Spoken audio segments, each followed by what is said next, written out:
한번도 간접하여 가라고 소리. 아주 건강해.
ইতিহাসের অধ্যায় শেষ বললেই চলে। ওনার সঙ্গে আমাদের পরিচয় অনেক আগের। আমার মার সঙ্গে ওনার পরিচয় ছিলেন। উনি শুধুমাত্র রাজনৈতিকবিদ নয়, উনি একটা লেখকও ছিলেন, সাংস্কৃতিক ব্যক্তিত্ব। এবং আমার মনে আছে উনি প্রথম ককবরকের গানগুলিকে একটা বই আকারে ছাপিয়েছেন। যেহেতু লোকসঙ্গীত আছে ককবরকে, আমার মার সঙ্গে আলাপ করতেন। সুতরাং অনেক দিন আগে থেকে ওনার সঙ্গে পরিচয়, শুধু রাজনীতির থ্রুতে নয়। আজকে উনি চলে গেছেন, আমরা খুবই দুঃখিত। এই লসটা ফিল আপ করতে খুব কষ্ট হবে। এমন বহুমুখী প্রতিভা খুব কমই হয় রাজনীতিতে।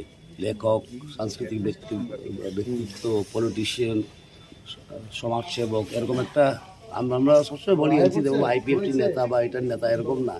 উনি সমাজেরই নেতা ছিলেন। সমাজে ওনার একটা গ্রহণযোগ্যতা ছিল।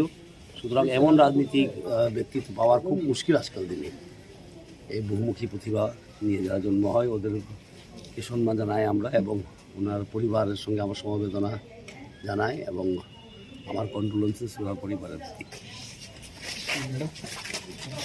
মন্দিরে ছিলাম যখন এই খবরটা, দুঃখের খবরটা পেয়েছি, প্রার্থনা করেছি 14 দেবতার কাছে যে উনি এনসিদা যে ইতিহাস করে গেছেন ত্রিপুরার নামে, সেই ইতিহাস অমর থাকুক। কেন উনি খুব শিক্ষিত মানুষ তো ছিলেনই, যেভাবে আমরা ডিপটি সিএম দাদা জিষ্ণুদা বলেছেন, ওনার একটা আলাদা ব্যক্তিত্ব ছিলেন। তো ওই ব্যক্তিত্বে উনি বুঝেছেন, জানেছেন যে ত্রিপুরার উন্নতি, জনজাতির উন্নতি কীভাবে হতে পারে। সেই পথ গ্রহণ করে উনি একটা ইতিহাস এই স্টেটের নামে করে গেছেন। উনি গ্লোরিয়াস ইয়ার অফ ত্রিপুরা দেখে গেছেন। আমরা সবই কৃতজ্ঞ, নমন।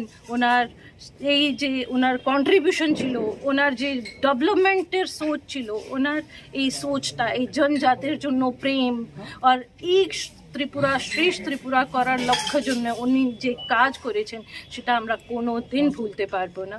তো আপনার সবাইকে আমি বলবো যে 2 মিনিট জন্য ওই দাদার নামে সবই নিজের নিজের বাড়িতে প্রেয়ার করেন, প্রার্থনা করেন যে এইরকম মানুষ আমরা বারবার ত্রিপুরাতে পাই। সবাইকে ধন্যবাদ। হামবাই।